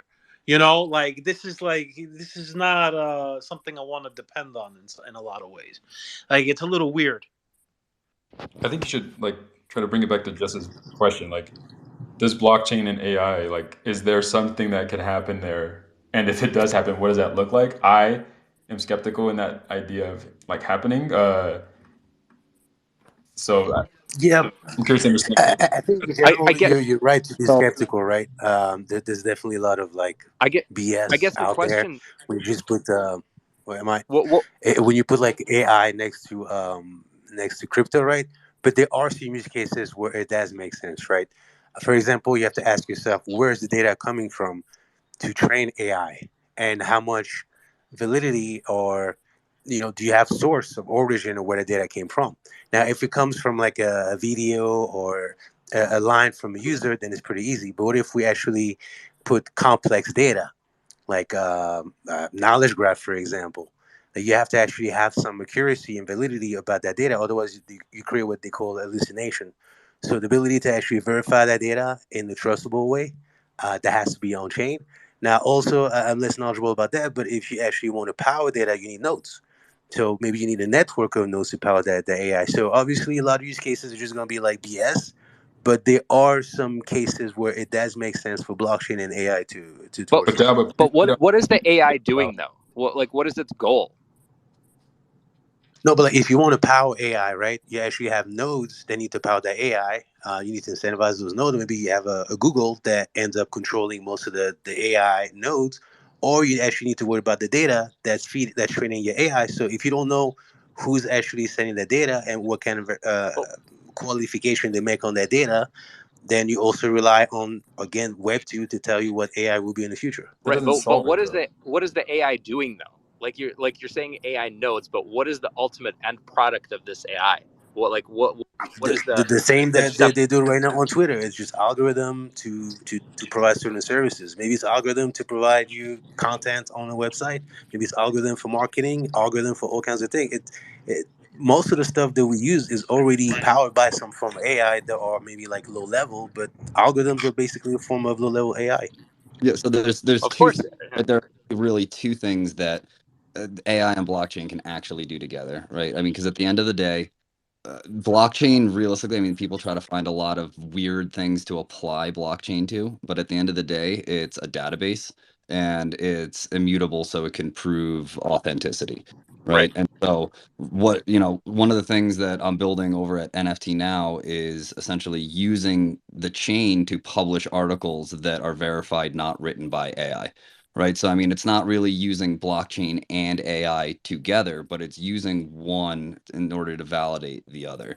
And I think that that's kind of where this AI blockchain realm is going to be going, as we get more into the creator economy and as content starts getting more and more generated by AI.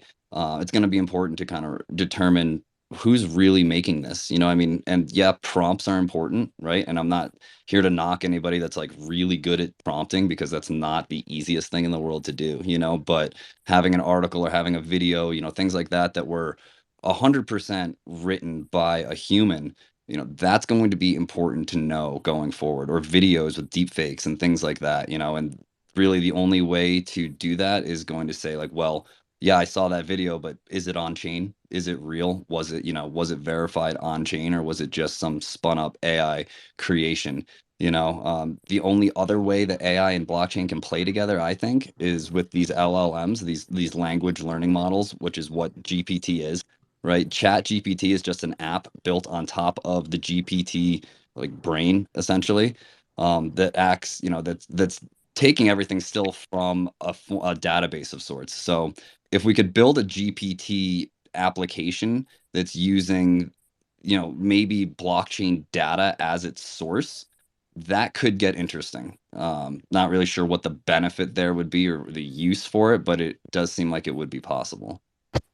Yeah, So that's real quick, like your first point though is everyone would have to be using the blockchain, otherwise that whole scenario would be pointless, right?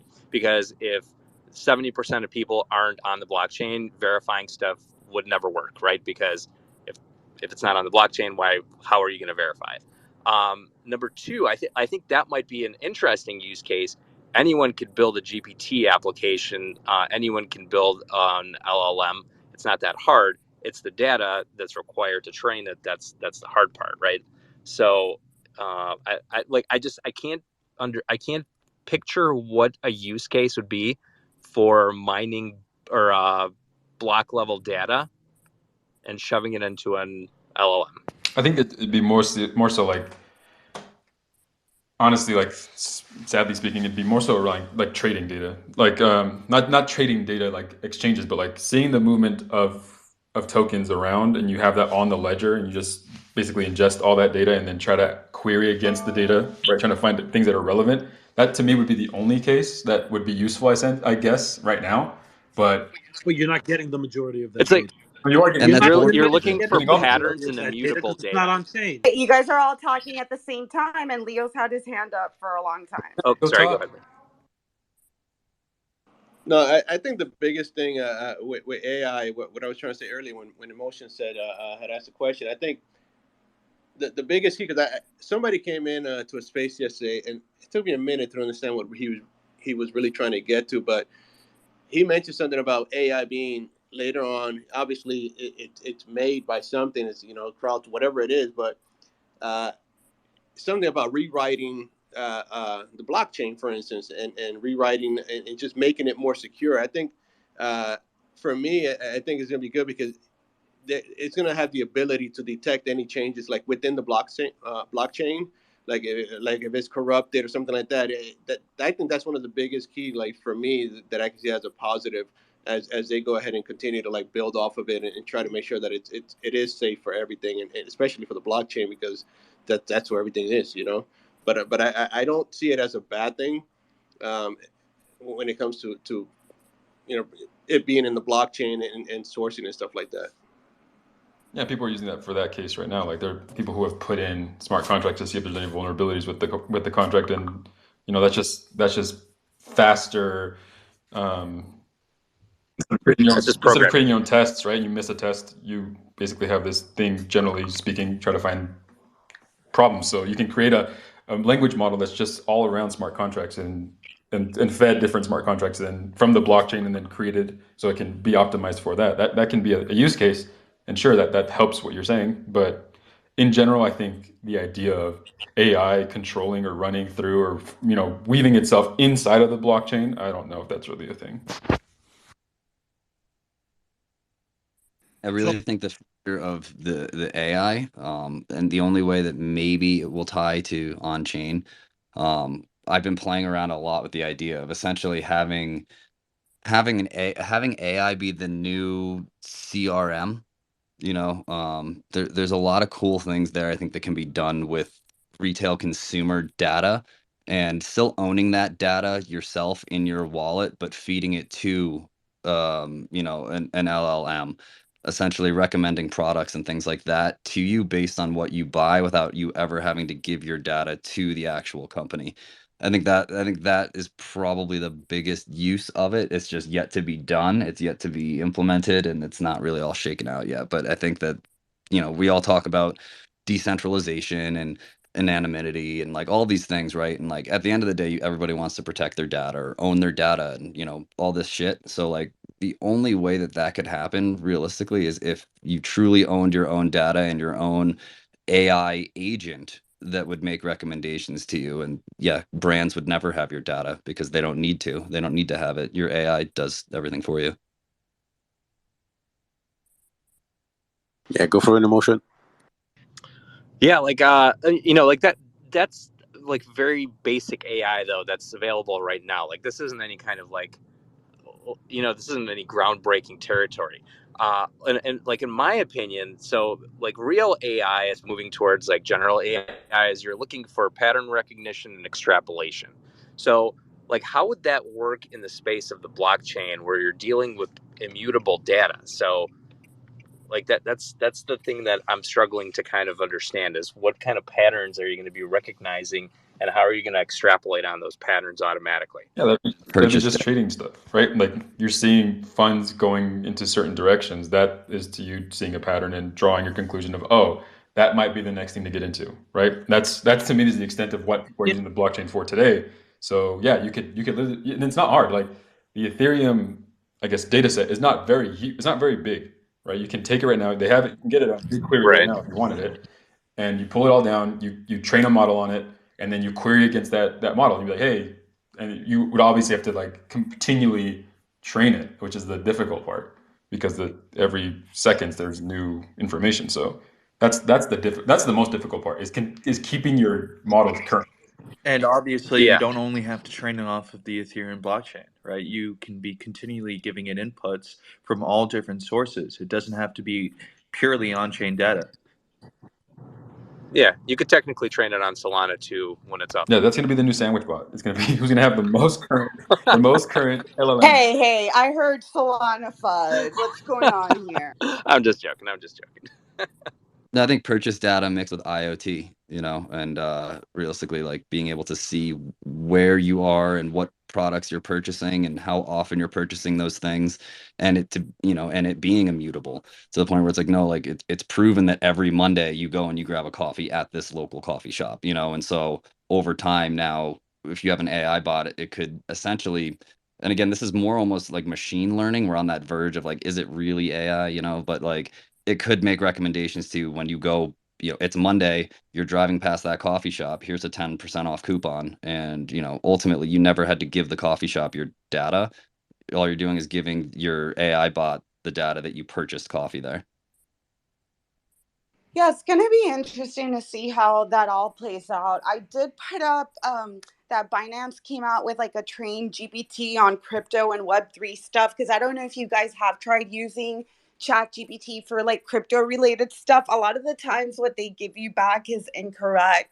I haven't tried the Binance one, but it is, specific to this space. So I put it up to the top if anybody wants to check out. It's supposed to be I definitely want to check it out. educational resources. Wait, are you saying ChatGPT doesn't know everything? No, it does not. Trust me. I've argued with ChatGPT, even got him to say something wrong. Yeah.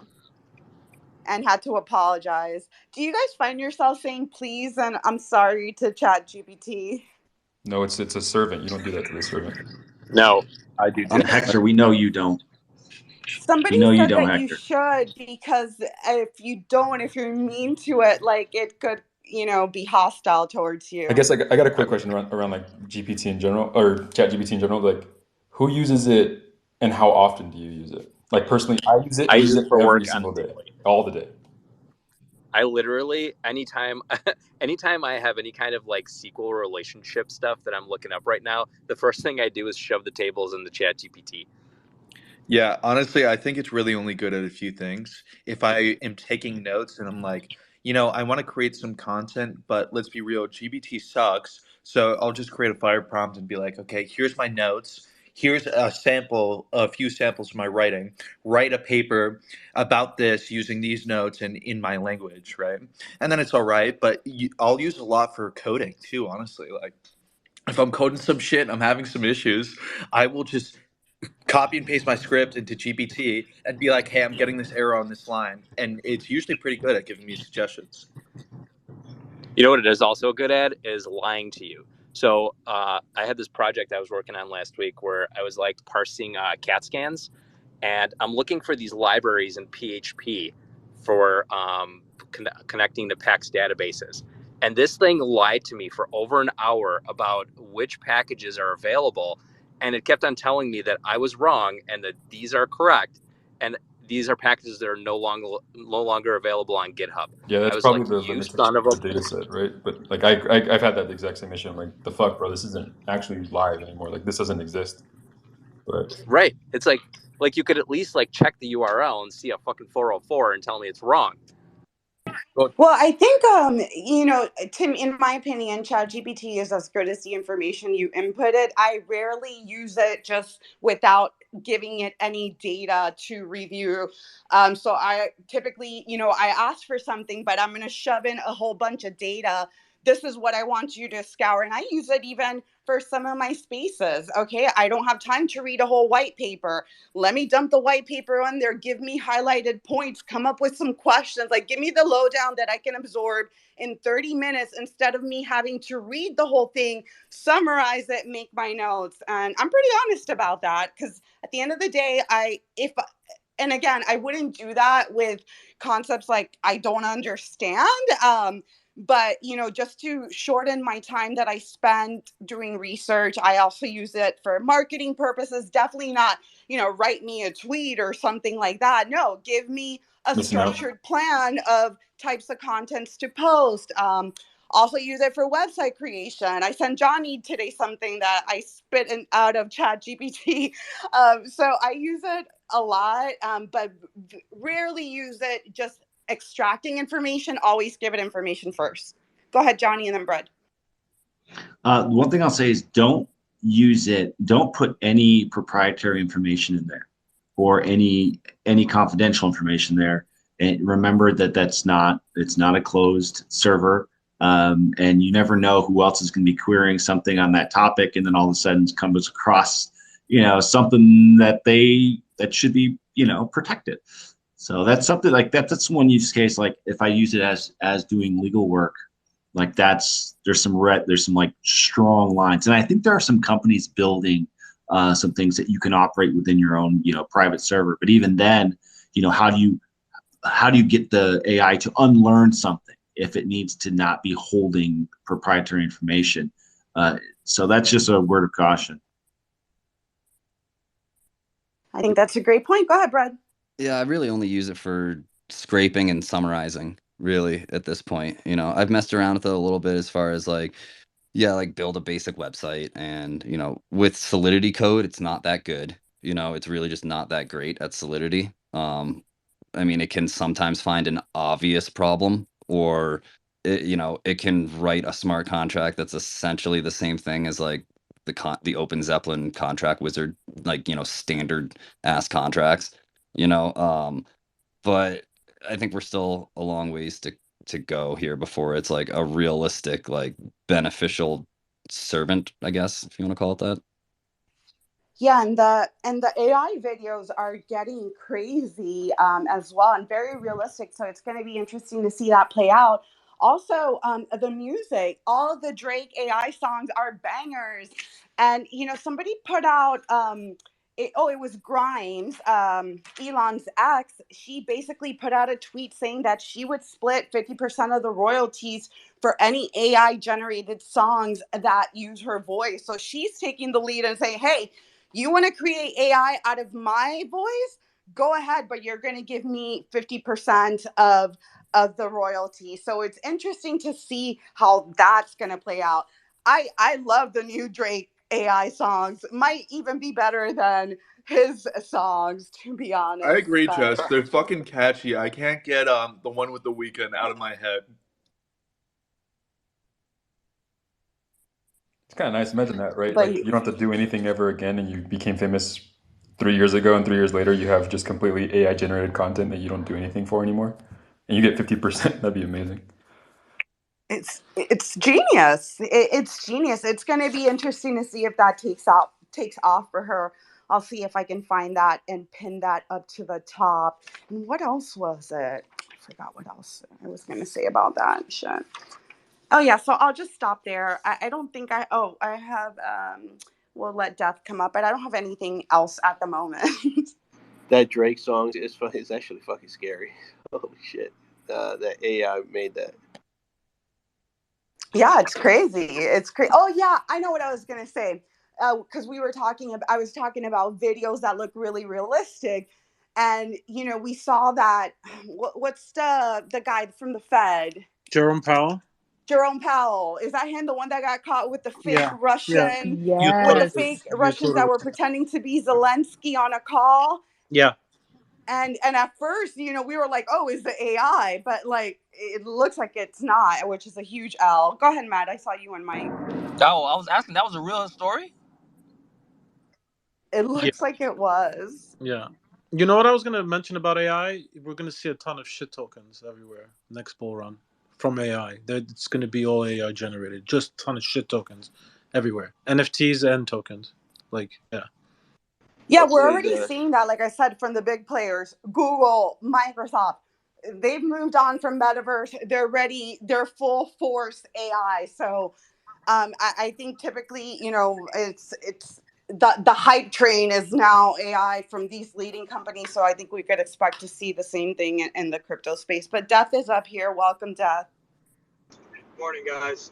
Always Good thank you morning. for having me up, Jess.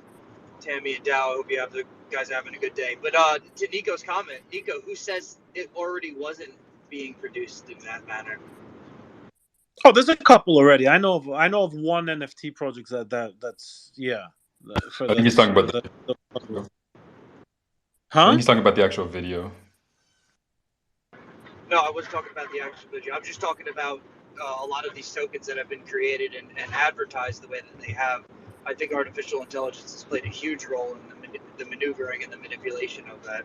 But when I think of artificial intelligence and the combination of blockchain, I think from like a macro standpoint for the way that the global economic structure is kind of played out today, we have a lot of these financial institutions that are walled off gardens, and if they were to go into, regardless if it be immutable or not, the ability to be able to plug in and query that data from a global economic standpoint could be huge in changing the way that the logistics is done, the way and transferring of value between countries. Just a thought on the whole AI thing, creating shitcoins. Could Pepe be AI? Asking for a friend. I sure hope so, because the vibes are just right. Yeah, so AI would be good in the maneuvering of trying to pick up like the trends and concepts where people are feeling attached to at that moment, and then accumulating all of that data and giving that to essentially someone who can produce something from that, which Pepe is a great marketing campaign in my opinion. What if we just created a blockchain that was every single node was operated by AI, and we were just like, okay, just don't act maliciously. Do you think it would just not act maliciously for the rest of the time? Do you trust it? That's the question. I wouldn't trust it. The question is, do you trust it more than the current system? I think I do. Well, the thing is, it's like with every artificial intelligence, it's software that exists on servers that are owned by some individual somewhere. And so, yeah, if the parameters of the code that was set was the only thing that we needed to worry about execution-wise, I think it's a much more empathetic kind of type of system because there's not bias included inside of it. However, so let's say somebody puts every bias single AI is unique, right? And they're all on independently operated nodes. They can't communicate directly with each other. They are just sitting on their own individual nodes. They are all trained off of a different set of information. They each have their own unique individual neural net, and that's all they do is consensus all day. And these nodes are all independently operated by these AIs, let's say, right? Now we're entering the realm where the only difference between them and human beings operating these nodes is the fact that they're AI. So is there a difference at this point? Do you trust it more? I personally think that's the future. Should I trust it more than 90% of the politicians? To some degree, AI already exists, like in trading and finance. Robo advisors have been around for a while. I'm pretty sure they're gonna get more sophisticated. And I gotta find a name, but there's a whole ETF that it's AI generated, and its picks have been accurate for like the last 4 years. I gotta get the name of it, but the whole ETF is run by an AI program. And this goes. Sorry, go ahead, Jess. Oh yeah, sorry, Death. I gotta go. It's 1:00. But no, I was gonna say, Matt, that's a great point to end it off. Like, AI technology is not new, and to other people's points that they made, that the data is as good as whoever's controlling it. Which it looks like Elon's wants to come out with his own AI tool. So we're gonna have like all these different versions. I feel like censored, uncensored. I don't know. It's gonna be interesting to see it play out. But I do have to go, so I am gonna wrap it up. But before I do want to thank all the listeners and speakers for coming by and contributing to the conversation. A little weird today, but we made it through. I'm gonna throw it over to Dow and then Tammy, and then we'll close it out. Yeah, great space. Love to hear from the Stay Alive guys earlier. I think you're doing great in the LED space, and the LED space matters for the future of crypto in general. And yeah, I'll be back on Farmers Market next Wednesday to talk about custodial solutions with Enzyme, Credo, and a few other projects. So if you're looking into that, check me out on Wednesday. But yeah, great space as always. Thank you guys for being here.